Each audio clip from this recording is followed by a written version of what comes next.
दोस्तों, अगर बिहार में उप मुख्यमंत्री को ही भारतीय जनता पार्टी मुख्यमंत्री बनाना चाहती थी तो यहाँ पे भारतीय जनता पार्टी के पास दो ऑप्शन बिहार में मौजूद थे। पहले नंबर पे विजय कुमार सिन्हा आते हैं और दूसरे नंबर पे सम्राट चौधरी। अगर बात करें हम सम्राट चौधरी के बारे में तो इसको मुख्यमंत्री तो बना दिया गया है, लेकिन एक उप मुख्यमंत्री को भी जिनका नाम विजय कुमार सिन्हा है उनको उनके उप मुख्यमंत्री पद से भी हटा दिया गया है। अब यहाँ पे आइए आपको आज के इस वीडियो में समझाते हैं कि आखिर इन दोनों में डिफरेंस क्या था और क्यों सम्राट चौधरी को ही सीएम बना दिया गया और विजय कुमार सिन्हा के हाथ कुछ भी नहीं लगा। नरेंद्र मोदी की पार्टी बिहार में फैलती जा रही है, इसको रोकने के लिए हम लोगों को कुछ निर्णय लेना पड़ रहा है। नीतीश कुमार कंस्पिरेटर है, ये नेता नहीं हो सकता, इसके अंदर नेता वाला कोई गुण ही नहीं है। सरकार अपने हिसाब से करती है। दोस्तों, इस चीज को हम समझने के लिए आपको थोड़ा सा गहराई में जाना होगा और आपको इतिहास देखना होगा। इतिहास आपको विजय कुमार सिन्हा का भी देखना होगा, इतिहास आपको सम्राट चौधरी का भी देखना होगा। और यहाँ पे हम आपको पहले विजय कुमार सिन्हा का इतिहास बताने का कोशिश करते हैं। आखिर वो किस तरीके से राजनीतिक में आए, भारतीय जनता पार्टी से उनका क्या संबंध था और उसको इन सारे वजहों से सीएम नहीं बनाया गया, क्या कारण था, या जब आप आगे देखेंगे आपको पता चलेगा।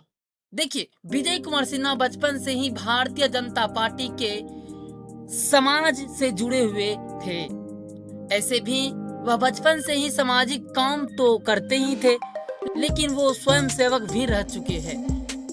वो जो आरएसएस का स्कूल होता है वहां से ही उन्होंने अपना शुरुआत किया और वहां पे भी अपना सेवा दिया। बात करें पहली बार भारतीय जनता पार्टी में ज्वाइनिंग होने का, तो वो 1983 में वो पहली बार भारतीय जनता पार्टी ज्वाइनिंग करते हैं और जब वह कॉलेज में जाने पे भी एक वीपी छात्र संगठन से जुड़ते हैं।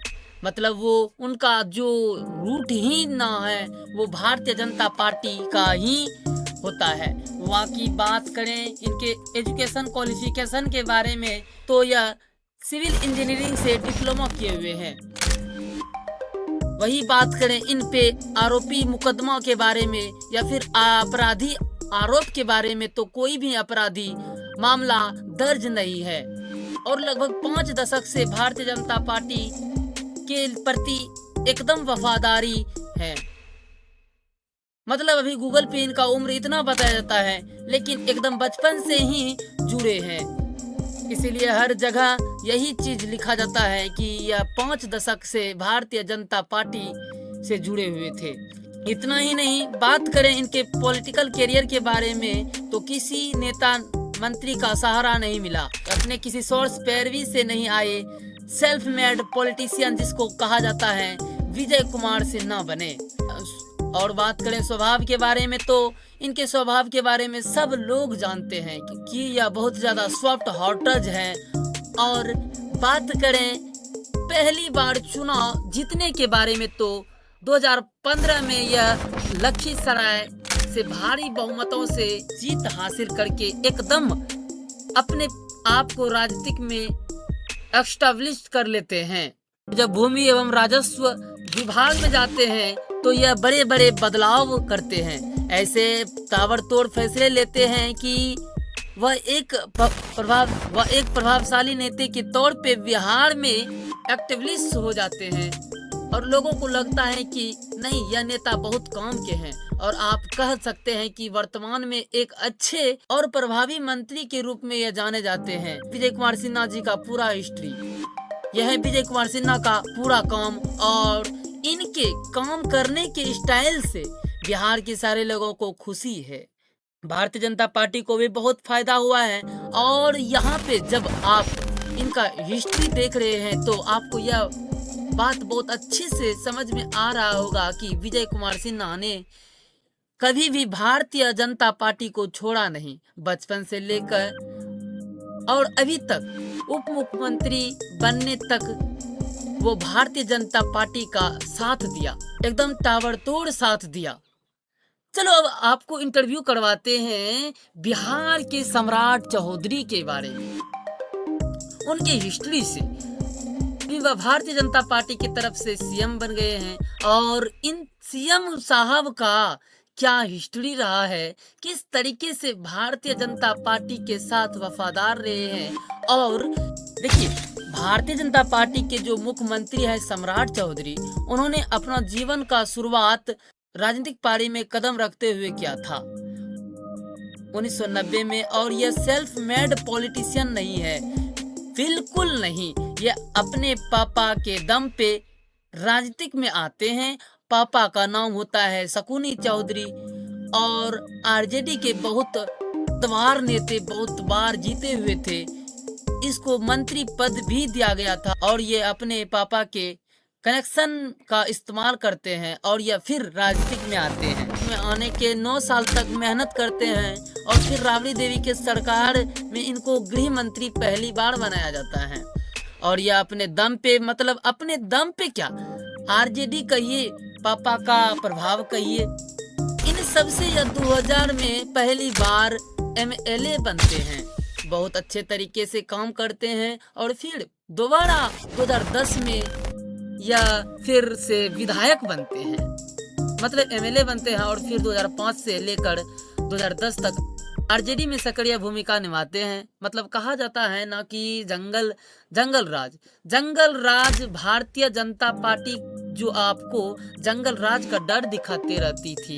2010 तक इसके पापा से लेकर इसका मंत्रिमंडल जो भी था वो आरजेडी से ही कनेक्टेड था। और आप कह सकते हैं कि सम्राट चौधरी जो है वो करीब 20 साल तक आरजेडी से एकदम जुड़े हुए थे, आरजेडी के लिए एकदम काम किए थे। और यह उस समय का ओरिजिनल फोटो है जब लालू प्रसाद यादव के एकदम पीछे एकदम जो कहना जाता है कि कैसे रहमान डकत के पीछे हजामत खड़ा था, उस तरीके से ही लालू प्रसाद यादव के पीछे मौजूद रहते थे सम्राट चौधरी। मतलब रेफरेंस दिए हैं ताकि आपको समझ में आ जाए कि सम्राट चौधरी कितने प्रभावशाली थे।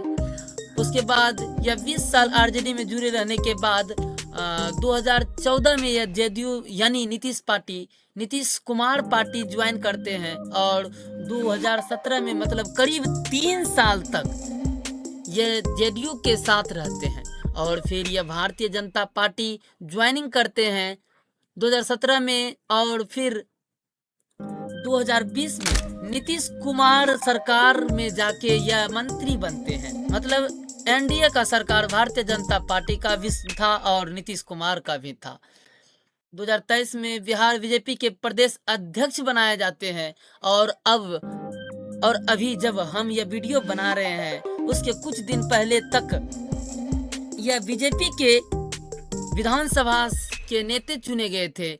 और अब जब आप वीडियो देख रहे होंगे तो ये बिहार के सीएम बन चुके हैं, अर्थात बिहार के मुख्यमंत्री बन चुके हैं सम्राट चौधरी। और यहाँ पे आप सम्राट चौधरी के पैटर्न को देखिए, यह पूरी तरीके से आरजेडी वादी, फिर यह जेडीयू में जाते हैं और फिर यहाँ भारतीय जनता पार्टी में जाके मुख्यमंत्री बन जाते हैं। और यह इनका सक्सेस का मंत्र है जो बड़े स्टेज पे भी कहते हैं। मैंने क्या किया, विरोधी दल का नेता हुआ तो एक नेता को इतना गाली दिया कि पूरे प्रदेश में सिर्फ सम्राट चौधरी दिख रहे। दोस्तों आपको बता दें कि पूर्व मुख्यमंत्री राबड़ी देवी इन पे आरोप लगाते हुए कहती है कि यह जो सम्राट चौधरी हैं वो वायरिंग रोड पे पहले लफरागिरी करते थे। तो वहीं बात करें प्रशांत किशोर के बारे में तो वह कहते हैं कि इन पे 7 लोगों का हत्या का अभियुक्त है। मतलब यह हो गया कि सम्राट चौधरी ने ही 7 लोगों का हत्या किया है। बाकी उसके डिग्री पे भी सवाल उठाते हुए प्रशांत किशोर ने ही यह कहा था कि यह सम्राट चौधरी जो है वो 7वीं फेल है। और कुछ इन तरीकों का आरोप जो है वो सम्राट चौधरी पे लगाया गया है अभी तक। मतलब आप इन बातों को समझिए जो भारतीय जनता पार्टी आपको 20-25 साल से जिस चीज का डर दिखा के राजनीति कर रही थी, सबसे पहले क्या डर दिखाया कि परिवारवाद नहीं होनी चाहिए, राजा का बेटा राजा नहीं बनना चाहिए, राजा तो वो बनेगा जो सच में काबिल होगा। और यहाँ पे परिवारवाद का ही प्रोडक्ट है जो कि सम्राट चौधरी है।